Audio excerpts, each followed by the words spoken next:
السلام علیکم ورحمۃ اللہ وبرکاتہ۔ آج کی شب میں قرآن عظیم کے 5.5 پارے مکمل ہو چکے۔ اللہ عز و جل بقیہ قرآن عظیم کو صحیح تجوید کے ساتھ پڑھنے اور آپ سب کو سننے کی توفیق عطا فرمائے۔ آج سورہ نساء کی ہم نے تلاوت کی ہے۔ نساء عربی میں عورتوں کو کہتے ہیں، اور آپ اس بات سے اندازہ لگائیں کہ پوری عورتوں کے نام کی ایک سورہ ہے، مردوں کے نام کی سورہ نہیں ہے۔ اور پھر ہم نے اخیر میں سورہ مائدہ بھی تلاوت کی ہے۔ مائدہ دسترخوان کو کہتے ہیں۔ ظاہر سی بات ہے، سوروں کا جو نام ہے وہ اس میں موجود مضمون کے حساب سے ہی آتا ہے۔ الرجال قوامون علی النساء، اللہ تعالیٰ نے مردوں کو عورتوں پر حاکم بنایا۔ حاکم کا مطلب حکومت کرنے والا مراد نہیں، بلکہ کفالت کرنے والا، عورتوں کی نگرانی کرنے والا، یا عورتوں کو اپنی نگرانی میں رکھ کر پرورش کرنے والا۔ مرد کو اللہ نے یہ اتھارٹی دی۔ شریعت کے مطابق مردوں کو اللہ تبارک و تعالیٰ نے ہماری شریعت کے مطابق یہ اتھارٹی دی ہے۔ اب کچھ باتیں یہاں سے لے کر کے کچھ لوگ واویلا مچاتے ہیں کہ اسلام میں مردوں اور عورتوں کو برابر کے حقوق نہیں ہیں، عورتوں کو دیوار کے اندر بند کر دیا جاتا ہے، وہ کام کاج کرنے والی ہے، بس جھاڑو پوچھا کرتی رہ جائے زندگی میں، اور اس کا کوئی کام نہیں ہے۔ ان ظالموں کو کیا پتہ کہ عورتوں کا اسلام میں مقام کیا ہے۔ میں کہتا ہوں اسلام نے جو عورتوں کا مقام عطا کیا، ایک خاتون جنت سیدہ کائنات فاطمۃ الزہرا کے قدموں کے برابر لاکھوں مرد بھی نہیں ہو پائیں گے۔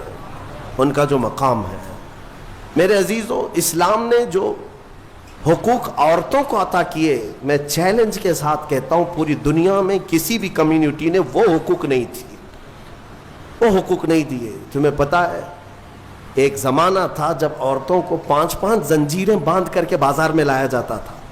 یونان جیسی پوش حکومت، اس زمانے میں سپر پاور کہلائی نہیں جانے والی یونان کی حکومت، عورتوں کو وہ 5 زنجیریں باندھتے تھے، 2 ہاتھوں میں، ایک گلے میں، 2 پیروں میں، اور 5 زنجیریں باندھ کر کے کبھی بازار لانا ہوتا تو عورت کو ساتھ میں لاتے اس طرح سے، کھلے چھوڑ کر کے نہیں۔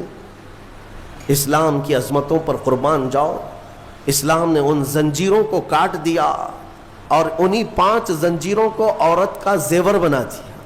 آج بھی عورتیں دونوں ہاتھ میں بنگڑیاں پہنتی ہیں، گلے میں نیکلس پہنتی ہیں، دونوں پیروں میں پائل پہنتی ہیں۔ یہ کیوں ہے؟ بعض لوگوں نے فرمایا یہ پرانے ادھی چیزوں کی علامات ہیں، لیکن پہلے زنجیریں تھیں، اب یہ زیور بن گئے۔ یہ اسلام کی دین ہے، اسلام کا دین ہے، اسلام کا صدقہ ہے۔ جو آج اپنے آپ کو ویل ایجوکیٹڈ کہتے ہیں یا ماڈرن کہتے ہیں، اسلام پر کیچڑ اچھالنے سے پہلے اپنے دامن میں اگر دیکھ لیتے، تم نے کتنی عورتوں کو جلا کر خاک کر دیا۔ ستی کی رسم جانتے ہیں؟ ستی کس کو کہتے تھے؟ ہمارے اسی دیش میں یہ رسم پائی جاتی تھی کہ اگر کسی عورت کا شوہر انتقال کر جائے تو عورت کو بھی شوہر کے ساتھ جلا دیا جاتا تھا، ختم، اس کو رہنے کا حق نہیں۔ بعد میں چل کر کے اس رسم کو تھوڑا سا کم کر دیا گیا اور کہا اب جلائیں گے نہیں، لیکن ودوا کو جنگل میں چھوڑائیں گے، اس کو معاشرے میں رہنے کا حق نہیں ہے، اس کو جنگل میں چھوڑائیں گے، آبادی سے باہر رکھیں گے، اس لیے کہ ودوا اگر آئے گی تو یہ اپشگن ہوگا۔ آج بھی ہے یہ ناٹک، آج بھی ہے۔ اگر کوئی بیوہ عورت مجمع میں آ جائے تو اس کو اپشگن سمجھتی ہیں، آج کے بھی کئی معاشرے موجود ہیں۔ لیکن اسلام پر انگلی اٹھانے والے پہلے پڑھو اسلام کو۔ میرے آقا صلی اللہ تعالیٰ علیہ وسلم نے 10 شادیاں فرمائی، جس میں سے 9 عورتیں ایسی ہیں جو سب کے سب بیوہ تھیں۔ بیوہ کو میرے آقا صلی اللہ تعالیٰ علیہ وسلم نے نکاح کے ذریعے سے اپنا کر کے دنیا کو یہ بتایا کہ بیوہ اپشگن نہیں ہوتی، بلکہ اگر تم نے اس کو اپنا لیا تو اس کی بدولت اللہ تمہاری دعائیں قبول کرتا ہے۔ بیوہ کو اس طرح سے نکال کر کے باہر کر دینا، یہ سب مجھے حیرت ہوتی ہے۔ آج وہ لوگ ہمیں عورتوں کے حقوق سکھانے آئے ہیں جو کتنی تو عورتوں کو جلا دیے، کئی عورتوں کو بے یار و مددگار چھوڑ دیا، زندگی پر ان کے لیے شادی کرنا حرام کر دیا۔ ایک بار شوہر مر گیا تو دوسری بار شادی نہیں کرنا۔ وہ لوگ ہمیں عورتوں کے حقوق سکھا رہے ہیں. عورتوں کے حقوق الحمدللہ میرے مصطفیٰ نے بتائے ہیں. ہاں کل بھی میں نے بتایا تھا اگر گھر میں بیٹی پیدا ہو تو رسول پاک صلی اللہ علیہ وسلم نے اسے جنت کی بشارت عطا کی. اور پھر اتنا ہی نہیں, اسی خاتون کو ہی تو دیکھیں اللہ کے حبیب صلی اللہ علیہ وسلم نے, بڑی ہو گئی, اگر اس کے بچے ہو گئے تو بچوں کو کہا گیا تیری ماں کے قدموں کے نیچے تیری جنت ہے. الجنت تحت اقدام الامہات, ماؤں کے قدموں کے نیچے جنت بنا دیا. کون ہے اس قدر بلند مقام عورتوں کو کس نے دیا؟ اسلام نے دیا. عورتوں کے حقوق کے سلسلے میں جو واویلا مچاتے ہیں, ایکویلٹی نہیں ہے اسلام میں, برابری نہیں ہے. برابری کا مطلب وہ لوگ یہ سمجھتے ہیں کہ عورت کو کھلے عام آزاد چھوڑ دینا چاہیے, اس پر کوئی پابندی نہیں ہونی چاہیے. باہر نکال کر کے لاؤ, کپڑے اتار کر کے لاؤ, اس کے چھوٹے کپڑوں پر کچھ بھی بات مت کرو. اس کو وہ ایکویلٹی کہتے ہیں, یہ برابری ہے. مرد جب باہر گھوم سکتا ہے تو عورت کیوں نہیں گھوم سکتی؟ ان کا مطلب یہ ہے کہ مرد اگر ایک سے زیادہ عورت سے شادی کر سکتا ہے تو عورت کیوں نہیں کر سکتی؟ یہ بھونڈے اعتراضات ان کے لیے, یہ بے سر و پیر کے اعتراضات سوالات ہوتے ہیں. میں ان کو ایک اچھا مشورہ دیتا ہوں, عورتوں سے برابری کرنا ہے, ظاہر سی بات ہے برابری ہر چیز میں ہونی چاہیے, ہر چیز میں ہونی چاہیے. عورتوں کے ساتھ برابری کرنے میں شادی کر لو, ایک سال بچہ وہ جنے گی, دوسرے سال تم بچہ جنو. ایک سال وہ حمل کی تکلیف اٹھائے گی, دوسرے سال تم حمل کی تکلیف اٹھاؤ. بھائی ساری تکلیفیں عورت کو ہی کیوں؟ ہو سکتا ہے یہ پاسبل ہے. تو تمہیں پتہ ہونا چاہیے کہ ہر مخلوق کی اللہ نے کچھ خصوصیات رکھی ہیں. مرد کی اپنی خصوصیات ہے, عورت کی اپنی خصوصیات ہے. ان کی بناوٹ میں بھی اللہ تبارک و تعالیٰ نے فرق رکھا ہے. مرد کے ہاتھ عورت کے ہاتھ کی طرح نہیں, مرد کا جسم عورت کے جسم کی طرح نہیں, ساری چیزوں میں فرق موجود ہے. اسی لیے قرآن نے مردوں کو کمانے کا حکم دیا اور عورت کو امور خانہ داری اور بچوں کی تربیت کا حکم دیا. جس کی جیسی کیٹیگری ہے ویسے اسلام نے حکم دیا. اس چیز کو لے کر کے یہ اسلام پر اعتراضات کرتے ہیں. آج پاکستان کی سڑکوں پر کچھ عورتیں بینر لے کر کے اتری اور اس بینر پر یہ لکھا ہوا ہے کہ میرا جسم میری مرضی, کہ ہمیں آزاد چھوڑ دیا جائے. 4 دیواری ہمارا گھر نہیں ہے, پوری دنیا ہماری ہے. یہ وہ جانور عورتیں ہیں جنہیں جنگل چاہیے, جنگلیوں کی طرح سے وہ زندگی جینا چاہتی ہیں. یہ سارے خیالات کس نے ان کے ذہنوں میں ڈالے؟ یہ وہی دنیا جو ہمارے معاشرے کو تباہ و برباد کرنا چاہتی ہے. میں اپنی بچیوں سے کہنا چاہتا ہوں, ان کے میٹھے چپڑے نعروں میں مت آنا, یہ تمہیں کہیں کا نہیں چھوڑیں گے. توجہ چاہتا ہوں, اگر کسی نے طلاق دے دیا تو اس کی عدت کیا ہے؟ وہ عورت دوسرے مرد سے اگر نکاح کرنا چاہے تو کب کرے گی؟ ادھر فوراً زید نے طلاق دے دیا, دوسرے دن دوسرا شادی کر سکتا ہے؟ عدت ہے نا, آپ کو پتا ہے عدت کیا ہے؟ یہ عدت کیا ہے؟ 3 بار عورت کی ماہواری آ جائے, طلاق کے بعد 3 بار عورت کا حیض آ کر ختم ہو چکا ہو, 3 بار حیض آیا اور 3 بار وہ پاک ہوئی, تب اس کی عدت ختم ہو گئی. اب وہ چاہے تو کسی اور سے نکاح کر سکتی. یہ طریقہ ہے شریعت اسلامیہ میں. یہ کیوں رکھا گیا؟ ایک دانشور ہے, بڑا پڑھا لکھا آدمی ہے, لیکن اسلام سے اس کا تعلق تو نہیں, مسلمان نہیں ہے. اس نے کہا مجھے اس بات پر بہت حیرت ہوئی جب میں نے یہ دیکھا عدت کا کیا مسئلہ ہے, اس میں کیوں رکھا گیا؟ تو اس نے کہا کہ سائنس کے اعتبار سے میں نے پوری جانچ پڑتال کر کے دیکھ لیا کہ اگر عورت پہلے والے شوہر کے ساتھ کچھ راتیں بھی گزاری ہو, کچھ راتیں گزاری اور اس کے بعد پہلے شوہر نے طلاق دے دیا, تو پہلے شوہر کا نطفہ اگر عورت کے جسم کے اندر موجود ہے تو وہ کب تک باقی رہتا ہے؟ تو سائنس کہتی ہے 3 بار عورت کو اگر ماہواری آ گئی تو پہلے والا سارا نطفہ پاک ہو چکا ہوتا ہے, پہلے والے کا کچھ بھی ذرہ بھی باقی نہیں رہتا. اب وہ پوری مکمل کلین ہے، تب جا کر کے وہ دوسرے شوہر کے لیے تیار ہے، دوسرا نکاح کر سکتی ہے۔ میرے عزیزو، یہ میں نہیں کہتا، غیروں نے جو پڑھا ہے وہ کہتے ہیں کہ اسلام نے یہ عدت کا جو نظام رکھا ہے وہ صرف اس لیے کہ آنے والا بچہ اس کے نسب میں کوئی اختلاط نہ ہونے پائے، نسب میں کوئی اختلاط نہ ہونے پائے، عورتوں کی بھی حفاظت اور بچوں کی بھی حفاظت۔ الحمدللہ مجھے فخر ہے اس بات پر کہ دین اسلام نے یہ پاکیزہ نظام رکھا ہے، پاکیزہ نظام۔ آپ کو پتا ہے آج دنیا یہ سارا نظام درہم برہم کرنا چاہتی ہے۔ میں 2 سال قبل شاید یا 3 سال قبل کی بات ہے، شب قدر میں نے اس کو عرض کیا تھا، پورا نظام جو یہ معاشرتی جو نظام ہے، ازدواجی جو نظام ہے، اس کو مار ڈالا ہے یورپ کے کئی کلچرز نے۔ کیا کیا جانتے؟ مردوں کو خود اپنے ہاتھوں سے تسکین حاصل کرنے کے طریقے سکھا دیے کہ عورت کی ضرورت ہی نہ پیش آئے، اپنے ہاتھوں سے شہوت کو پورا کر لو، خواہشات پوری کر لو۔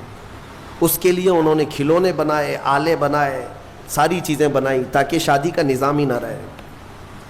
عورتوں کو بھی اسی طرح سے تباہ و برباد کر دیا کہ عورتیں بھی اس نظام میں نہ آئیں، وہ اپنی جسمانی خواہش پوری کرنے کے لیے پلاسٹک کا بھی سہارا لے لیں، کسی بھی دوسری چیزوں کا سہارا لے لیں۔ میں نے جب یہ پڑھا کہ باہر کئی جگہ پر مارکیٹ میں باضابطہ سلیکون کی پوری عورتیں ملتی ہیں، پورا کا پورا مرد ملتا ہے، سلیکون ایک ربر ٹائپ کا، اس کا پورا خوبصورت مرد بھی بنایا جاتا ہے، خوبصورت عورت بھی بنائی جاتی ہے، تاکہ جسے اپنی جسمانی خواہش پوری کرنا ہو تو ان کھلونوں کے ساتھ پورا کر لے اور اپنے آپ کو تباہ و برباد کر لے۔ ہوگا کیا اس سے؟ یہ نظام ختم کرنا ہے ان کو کہ ازدواجی نظام ہی نہ رہے، نہ بچے ہوں، نہ صالح معاشرہ ہو، نظام ختم کرے۔ بہت لوگ اس میں تباہ و برباد ہو چکے، یہ سلیکون کی گڑیا اور گڈے بنائے گئے، ان کی زندگیوں میں داخل کیے گئے۔ یہ ہٹ گیا تو پھر ان لوگوں نے کئی ملکوں میں LGBT کمیونٹی کو متعارف کرایا۔ یہ کیا ہے؟ LGBT کمیونٹی ایک معاشرہ ہے، یہ پوری دنیا میں کام کر رہے ہیں، 50 لاکھ سے زیادہ کے ممبر ان کے ہندوستان میں، ہر کنٹری میں ان کو سہولیات دی جا رہی ہیں۔ یہ کون لوگ ہیں؟ یہ وہ لوگ ہیں کہ مرد مرد سے اور عورت عورت سے اپنی خواہشات پوری کرے۔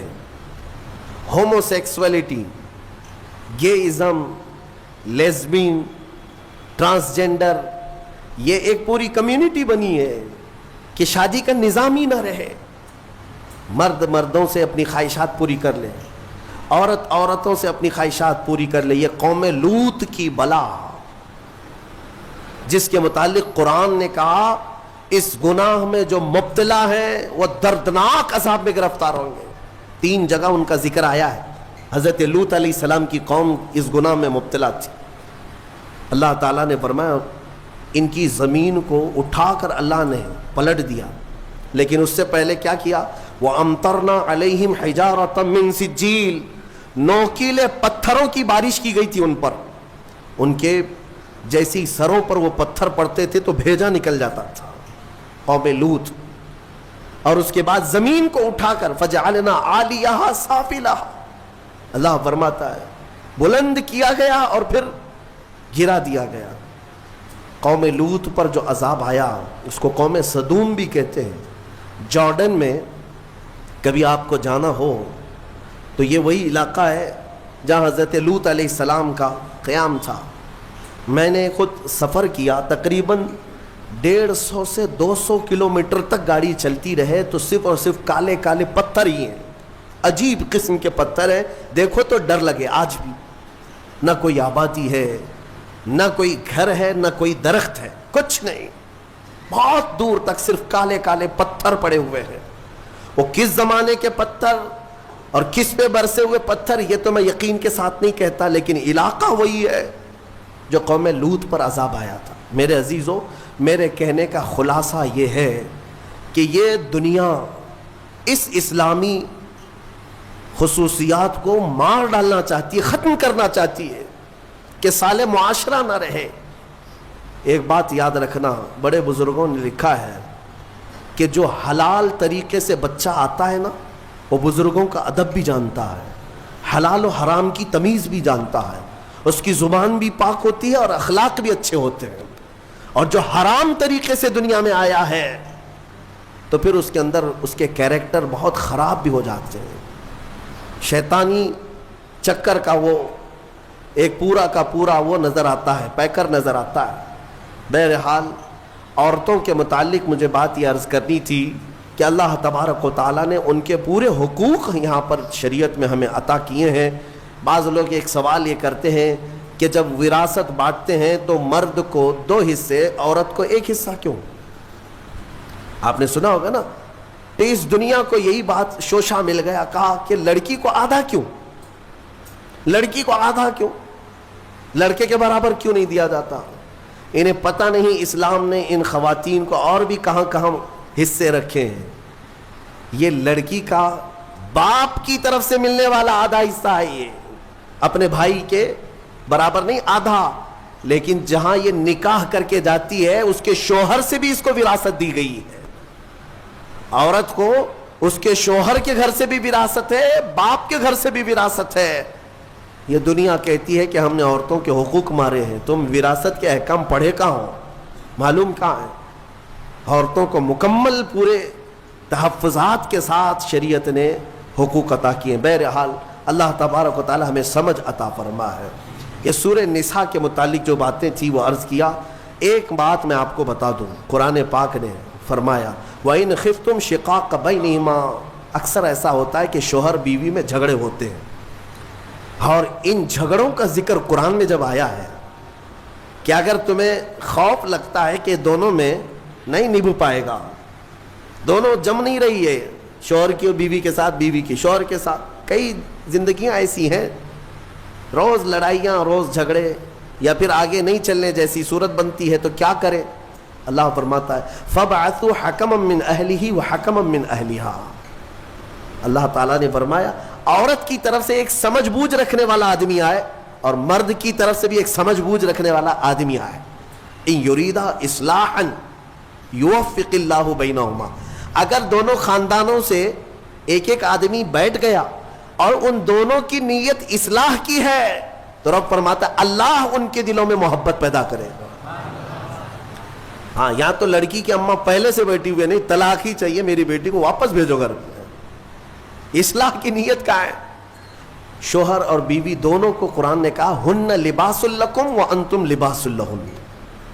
عورتیں تمہارے لیے لباس ہے اور تم عورتوں کا لباس. لباس سمجھتے ہیں نا کیوں پہنا جاتا ہے؟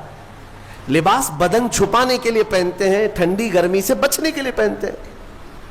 تو تم عورتوں کا لباس ہو، اس کا مطلب یہ ہے کہ عورتوں کے عیبوں کو تم چھپاؤ گے اور تمہارے عیبوں کو عورتیں چھپائیں گے. ایک دوسرے کے عیب کو باہر نہیں نکالے. اور اسی طرح عورتوں کی تکلیف آئے تو تم سہارا بن کر کھڑے ہو جاؤ، اور مرد کی تکلیف آئے تو عورت سہارا بن کر کھڑی ہو جائے.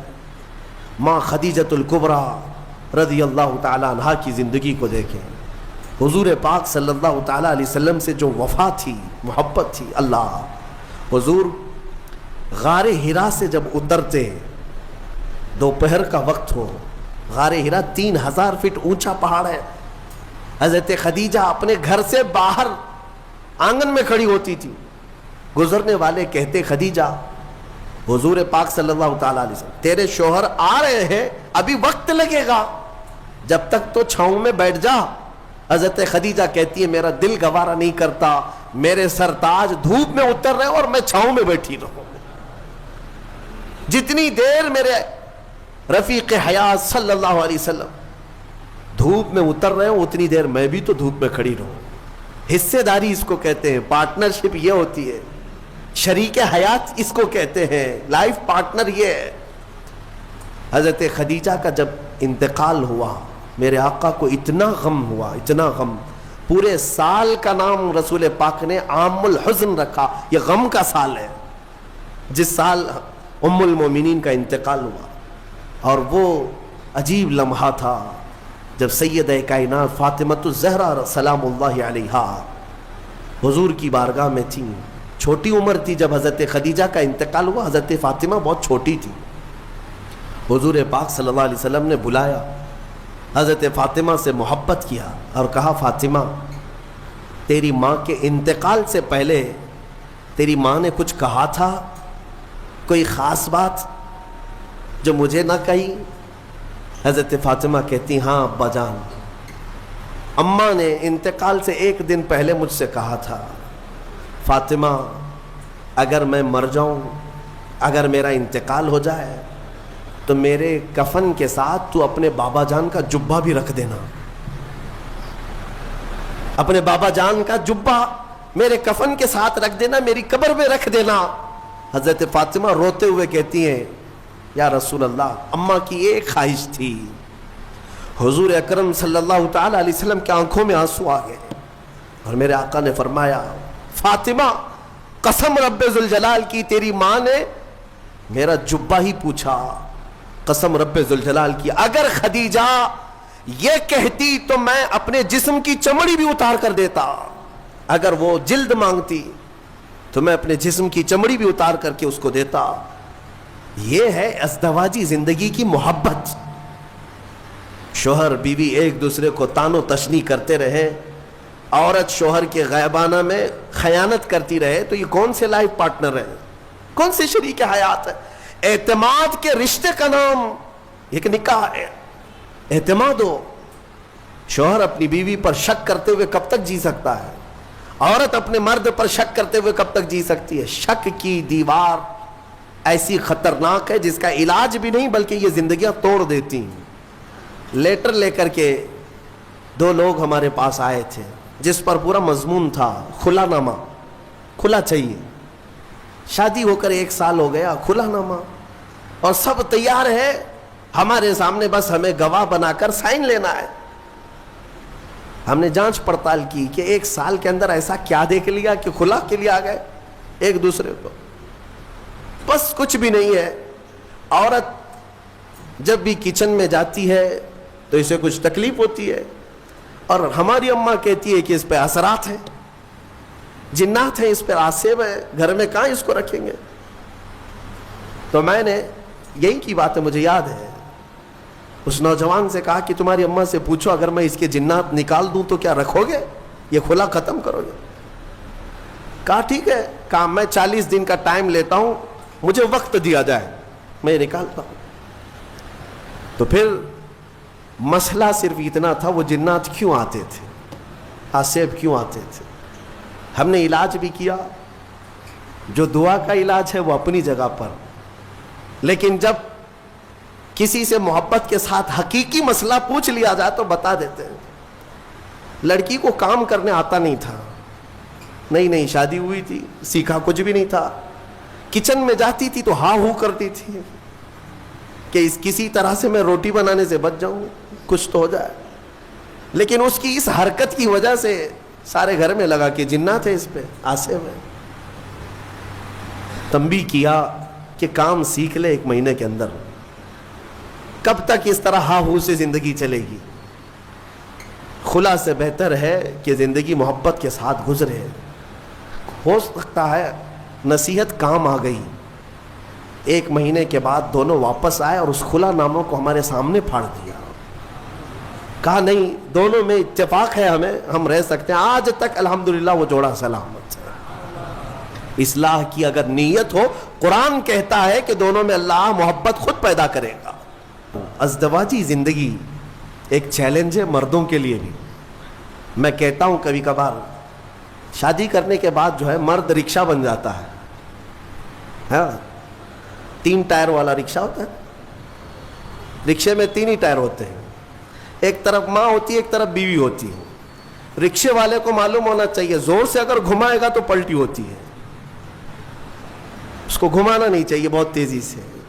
تیزی سے اگر رکشہ گھمایا تو یا تو ادھر پلٹی ہوگا یا ادھر پلٹی ہوگا. تو اتنی بات یاد رکھو, رکشہ چلانے والوں سے پوچھ لو کیسے گھمانا چاہیے, کیسے چلنا چاہیے. تو آپ بیلنس برقرار رکھو اپنی ماں اور بہنوں میں اور اپنی بیوی میں. آپ کو میں کیا بتاؤں, حضور پاک صلی اللہ تعالی علیہ وسلم کی 10 بیویاں ہیں، میرے آقا نے ان کے درمیان کیسے عدل قائم رکھا۔ ازدواجی زندگی ایک چیلنج ہے، اور جس نے صبر کر لیا اس پر اجر بھی ہے، اس پر اجر ہے۔ حضور پاک صلی اللہ تعالیٰ علیہ وسلم کی حدیثوں کا ایک مفہوم یہ بھی ہے کہ عورت ٹیڑھی پسلی سے پیدا کی گئی، اسے تم پورا سیدھا کرنے کی کوشش نہ کرو ورنہ یہ ٹوٹ جائے گی۔ تم اسے فرشتہ دیکھنا چاہتے ہو، عورت کو ہر مرد یہ چاہتا ہے اتنی پاک ہونا چاہیے، اتنی پاک ہونا چاہیے، خود ناپاک رہے چلے گا۔ عورت بھی انسان ہے، اس کو اسی اعتبار سے رکھا جائے، وہ جس قدر تمہاری فرمان بردار ہے بہت ٹھیک ہے۔ اچھا، اور ایک حدیث میں آپ کو بتاؤں، دنیا میں اگر اللہ تبارک و تعالیٰ نے دنیاوی نعمتوں میں سب سے اچھی نعمت اگر کسی کو دیا تو وہ کیا ہے؟ بڑا گھر کسی کو ملا، نعمت ہے، دولت ملی وہ بھی نعمت ہے، اولاد ملی وہ بھی نعمت ہے، لیکن میرے آقا نے فرمایا اگر کسی کو نیک بیوی مل گئی تو اللہ کی سب سے بڑی نعمت ملی ہے، آدھی دنیا اس کو مل گئی، آدھی دنیا۔ اور اگر نیک نہیں ملی تو آدھی جہنم تو یہی ہو گئی ہے، ہاں، سارا کا سارا اس کا نظام ٹھپ ہو جاتا ہے۔ ایک حکیم صاحب کے بارے میں نے پڑھا تھا، وہ آپ کو بھی میں بتا دوں۔ اکثر گھروں میں جو جھگڑوں کی ابتدا ہوتی ہے یہ زبان کی، عورتوں کی زبان کینچی کی طرح چلتی رہتی ہے۔ وہ کچھ عورتیں یہ عہد کر کے بیٹھی ہیں کہ جواب تو دینا ہی ہے، جواب تو دینا ہی ہے، چپ کیوں رہے؟ شوہر بولتا ہے تو کچھ تو جواب دینا ہے۔ شام میں آتا ہے تھکا ہارا، کچھ بھی 19-20 ہوا تو جھگڑے شروع ہوئے۔ دن بھر جو ٹریننگ ملی ہے اماں کے طرف سے، فون میں پورا سب ٹریننگ لے چکی ہے، شام میں جو ہے کیا کیا بولنا ہے وہ سب پتہ ہے۔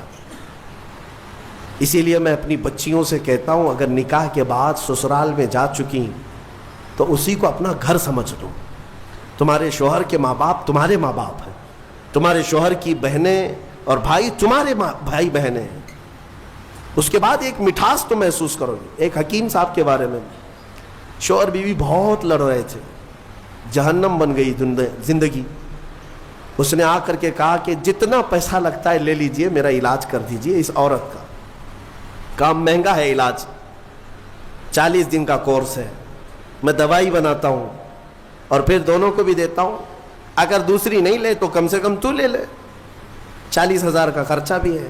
کہا چلے گا، اس کی زبان سے تو بہتر ہے 40,000 خرچہ کر لوں۔ انہوں نے کہا ٹھیک ہے، میں دوا بناتا ہوں اور اس کے بعد اس کا طریقہ استعمال کا بھی بتاتا ہوں۔ دوسرے دن وہ پیسے بھی بھر دیا ایڈوانس، انہوں نے دوا بھی بنا کر رکھی، گولیاں تھیں جڑی بوٹیوں کی۔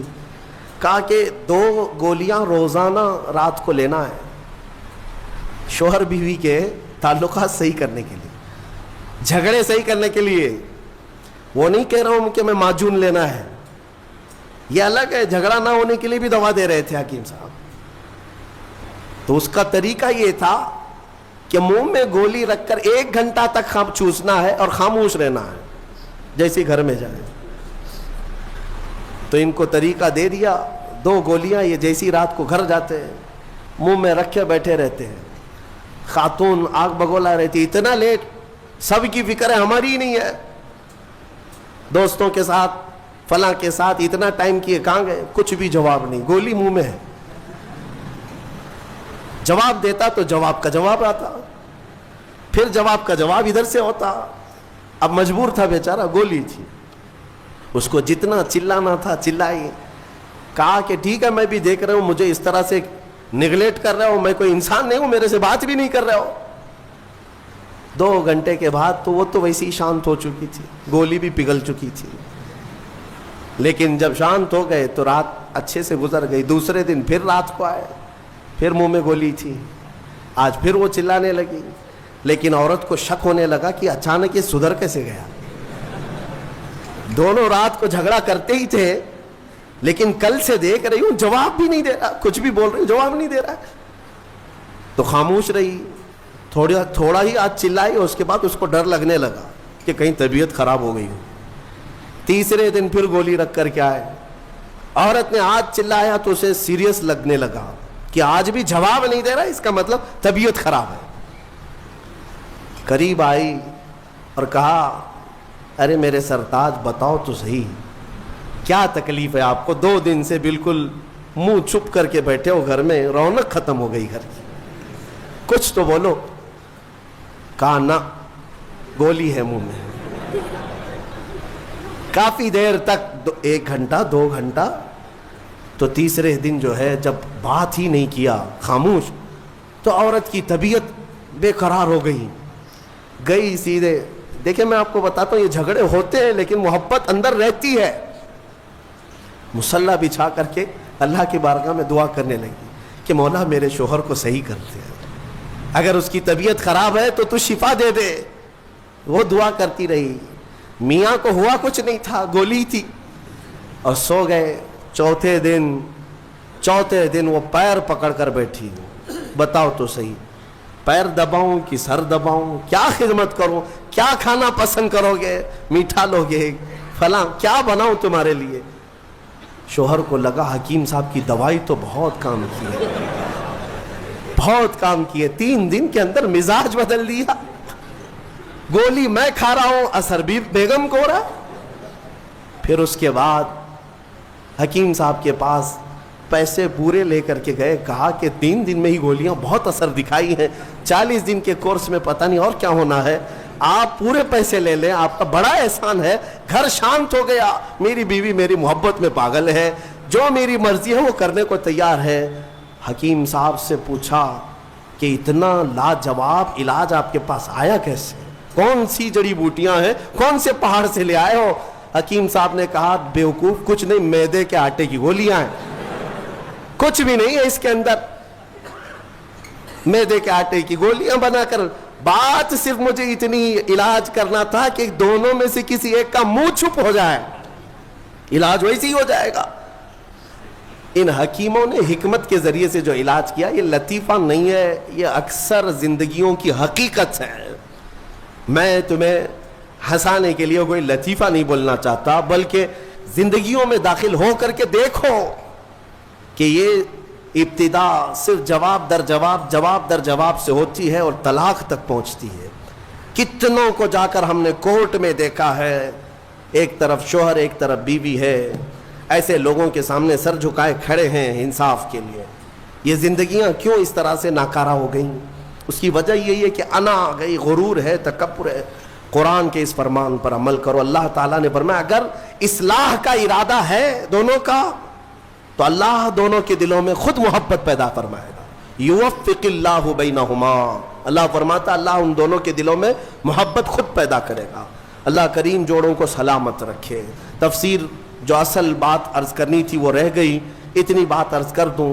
مصطفیٰ کریم صلی اللہ تعالیٰ علیہ وسلم کے متعلق قرآن کی یہ آیت آئی ہے، فَلَا وَرَبِّكَ لَا يُؤْمِنُونَ حَتَّى يُحَكِّمُوكَ فِي مَا شَجَرَ بَيْنَهُمْ، اے رسول قسم تمہارے رب کی، وہ شخص مومن ہو ہی نہیں سکتا جو اپنے جھگڑوں میں آپ کو فیصل نہ سمجھے۔